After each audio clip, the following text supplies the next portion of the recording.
dadka lugahaas dul saarta marka ay fadhiyaan. Kow, marka qofku lugahaas dul saarto waxaa ku socota sheekada qofka la fadhiya uu ka sheekeynayo. Labo, qofku marka uu lugahaas dul saarto wuxuu kalsooni badan ku qabaa qofka uu la fadhiyo. Saddex, qofka marka uu lugahaas dul saarto pressureka ayaa hooseeya. Si pressureku sare ugu kaco, maskaxda ayaa qofka amarta inuu lugahaas dul saarto. Afar, qofka marka uu lugahaas dul saarto arrin muhiim ah ayuu rabaa inuu kaala hadlo ama kaaga sheekeeyo.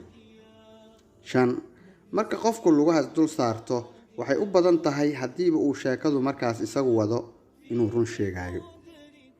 Lix, qofka marka uu lugahaas dul saarto waxay u badan tahay in marada uu wato ay jeexan tahay ama dilacsan tahay.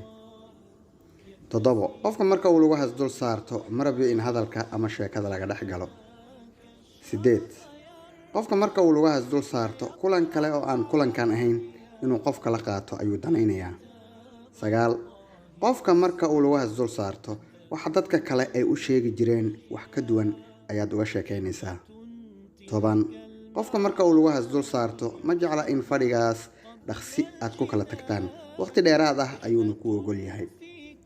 11, qofka marka uu lugahaas dul saarto qalbiga ayuu si dhab ah kuugu furay wuxuuna kuu aqbalay si nafsiyan ah.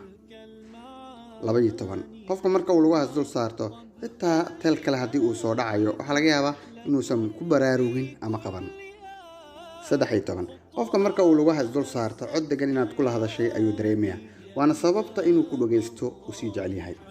14, qofka marka uu lugahaas dul saarto wuxuu ka fikirayaa qofka uu jecel yahay haddii markaasi kaligiis uu yahay oo aanay cidinala joogin.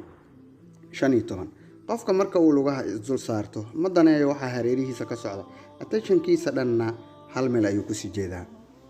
waxaan rajaynayaa inaad muuqaalkani wax badan ka faa'iiday. Si aan u soo badino muuqaalada noocan ah, like saar muuqaalka si saaxiibo badan uu gaaro. Haddii aad nagu cusubtaana subscribe tahay loobin.